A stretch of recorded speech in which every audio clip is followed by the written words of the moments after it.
Bismillahirrahmanirrahim. Assalamualaikum warahmatullahi wabarakatuh dan salam sejahtera. Saya Siti Nur Izzahani binti Abdul Basir 196806 pelajar tahun 2 Bachelor Pendidikan Sains Rumah Tangga akan membentangkan pengalaman awal di Sekolah Menengah Kebangsaan Perempuan Kapa. Latar belakang sekolah. Sekolah Menengah Kebangsaan Perempuan Kapa dibuka pada 16 Julai 1990. Ia telah dibina di kawasan seluas 11.3 ekar dengan pembangunan 2 buah blok akademik dan sebuah kantin. Sekolah ini beroperasi sepenuhnya dengan mengadakan 2 sesi persekolahan bagi menampung 648 pelajar menengah rendah dan menengah atas. Enrolment sekolah pada tahun 2020 adalah seramai 1,398 pelajar dan 105 orang guru. Kawasan sekolah juga telah dinaik taraf secara berperingkat sehingga ke hari ini dengan wujudnya 6 buah blok akademik, sebuah kantin, sebuah surau, dataran dan prasarana umum sekolah yang lengkap. Misi sekolah adalah untuk melestarikan sistem pendidikan yang berkualiti untuk membangun potensi individu bagi memenuhi aspirasi negara, manakala visi sekolah adalah pendidikan berkualiti, insan terdidik, negara sejahtera. Sekolah Menengah Kebangsaan Perempuan Kapar terletak di Persiaran Hamzah Alang 42200 Kapar, Selangor, Darul Ihsan. Ia berada di bawah seliaan Pejabat Pendidikan Daerah Klang dan Jabatan Pendidikan Negeri Selangor dengan kod sekolah BEA 0101. Sekolah ini terletak berhampiran dengan Pekan Kapa, Bukit Kapa, Meru, Kampung Tok Muda dan Kampung Sungai Serdang serta bersebelahan dengan Sekolah Menengah Kebangsaan Tengku Idris Shah. Sekolah ini terletak dalam kategori sekolah luar bandar.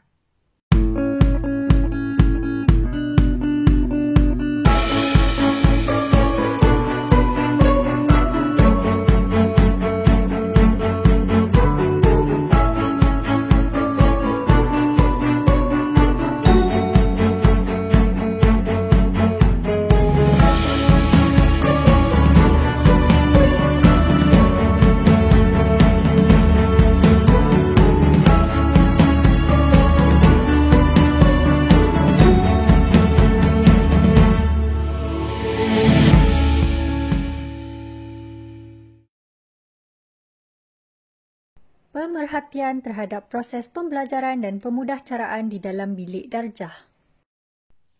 Saya telah memilih untuk membuat refleksi proses pembelajaran dan pemudahcaraan kelas 4 mulia yang telah dikendalikan oleh Puan Rahayu Muhammad Amin.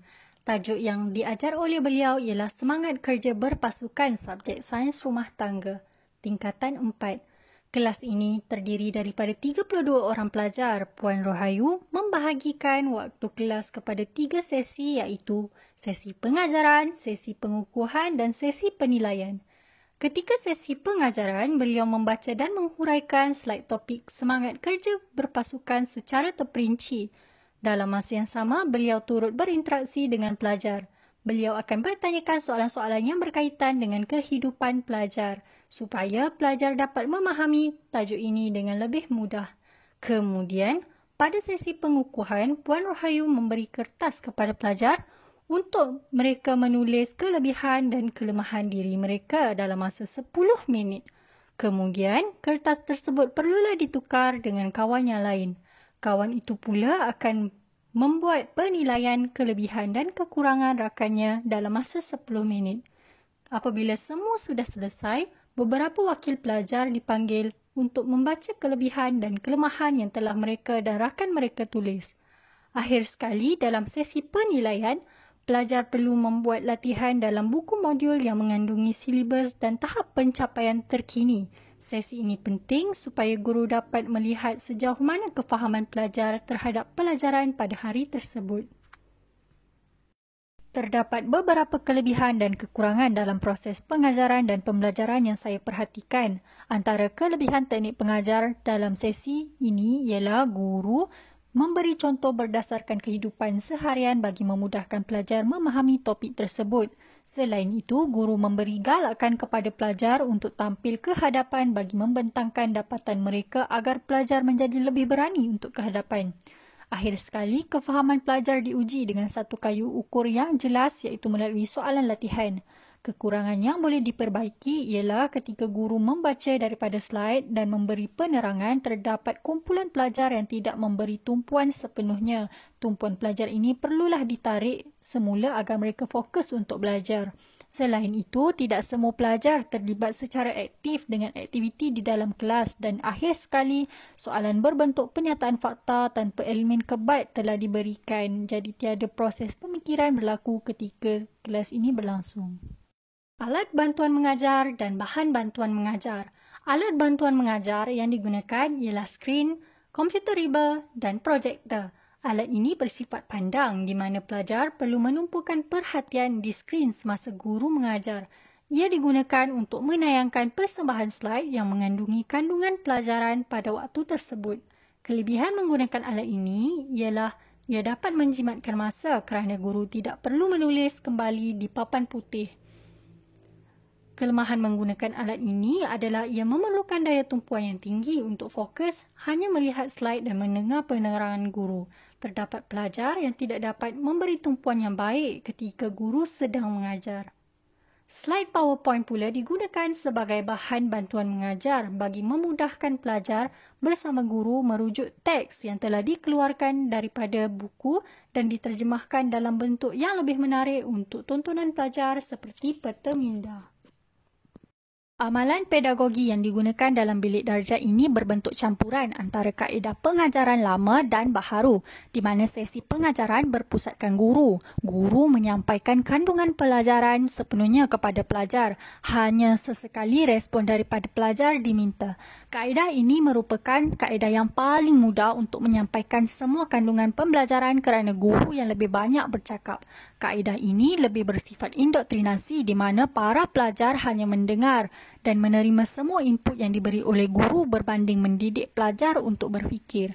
Sesi pengukuhan pula lebih berpusatkan pelajar di mana pelajar perlu menjalankan aktiviti yang diberi oleh guru secara berpasangan atau berkumpulan.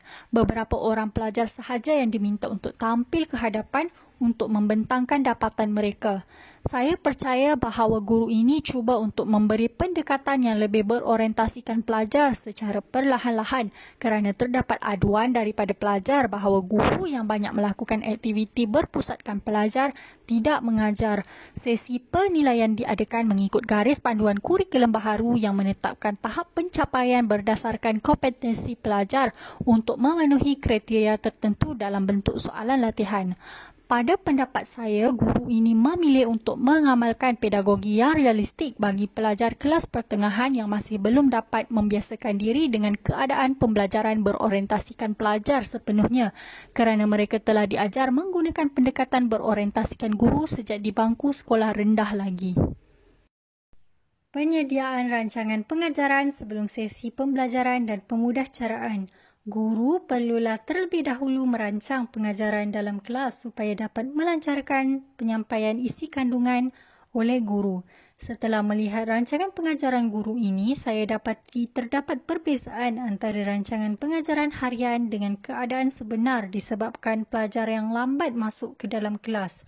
Bahagian set induksi ditukar dengan mengulang kaji semula kata kunci pembelajaran yang lalu dan terus masuk ke dalam sesi pengajaran.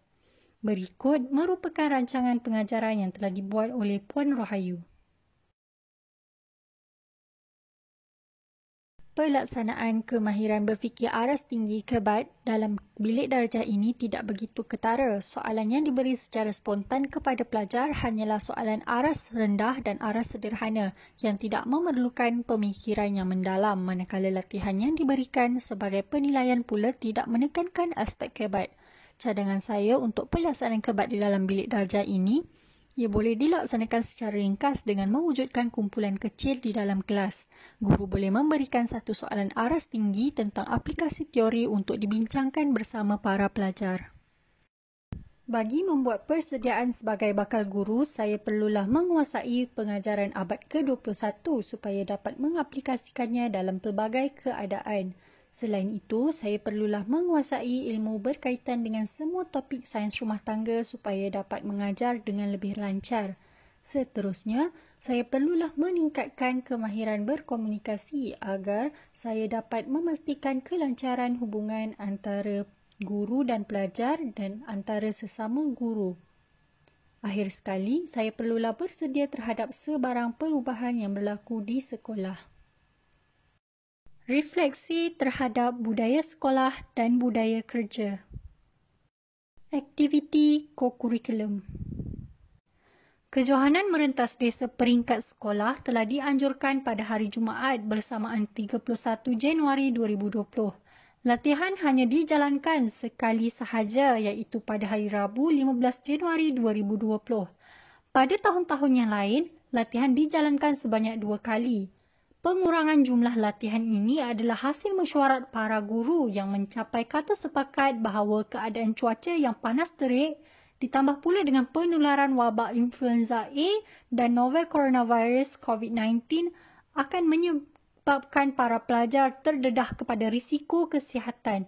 Penganjuran kejohanan merentas desa ini bersesuaian dengan falsafah pendidikan negara yang mengandungi komponen perkembangan pelajar dari sudut jasmani.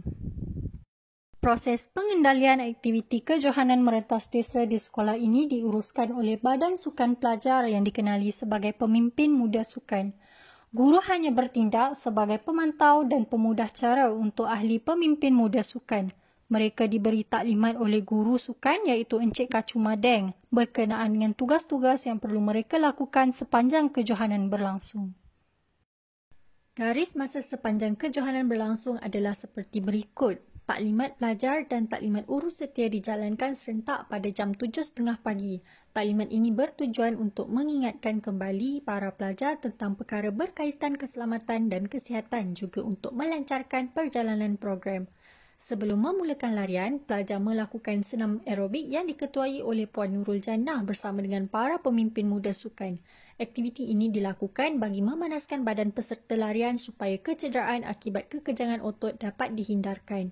Para pelajar dilepaskan mengikut tingkatan bermula daripada tingkatan 5 sehingga ke tingkatan 1. Ketika ini, semua guru dan pemimpin muda sukan yang bertugas sudah berada di tempat masing-masing bagi menjaga checkpoint, mencatat masa dan mengedar kad nombor pemenang. Larian ini berakhir setelah 2 jam berlangsung.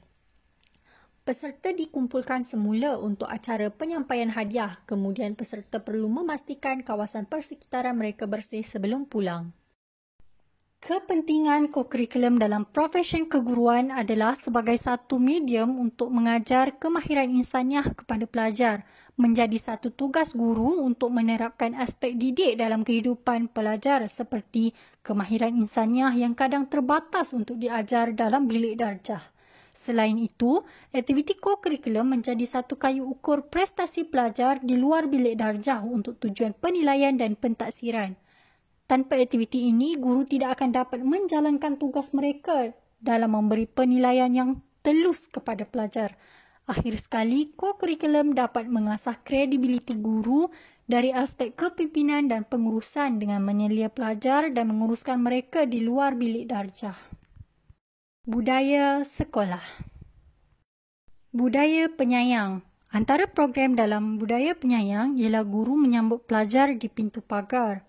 Ucapan kami sayang cikgu oleh pelajar setelah menjawab salam. Program masih ada yang sayang untuk pelajar B40 dan program 3K. Kelebihan budaya ini ialah dapat menjadikan sekolah rumahku satu kenyataan dan dapat mengeratkan hubungan antara pihak sekolah dan pelajar. Kekurangannya ialah masih terdapat pelajar yang tidak membudayakan amalan penyayang ini. Kepentingan untuk membudayakan amalan penyayang ini adalah kerana kasih sayang yang tumbuh subur dalam jiwa setiap warga sekolah akan dapat memastikan mereka berusaha untuk mencapai kecemerlangan diri dan secara tidak langsung membina kecemerlangan sekolah. Cadangan penambahbaikan untuk budaya ini ialah dengan melaksanakan kempen Hayati Jasa Guru supaya frasa kami sayang cikgu yang sering mereka ungkapkan lebih bermakna. Budaya kerja. Budaya kerja sepasukan. Antara programnya ialah refleksi bersama pada setiap hari Khamis, hebahan berita dan info terkini di kumpulan WhatsApp, mesyuarat pasukan mengikut ketetapan yang fleksibel. Kelebihan budaya ini ialah budaya kerja ini adalah melalui refleksi bersama. Guru-guru akan lebih memahami antara satu sama lain. Hal ini akan dapat mengelakkan ketegangan daripada berlaku dan guru-guru akan lebih bertoleransi antara satu sama lain. Kekurangannya, tidak semua suara akan dapat didengari dalam pertemuan yang singkat ini.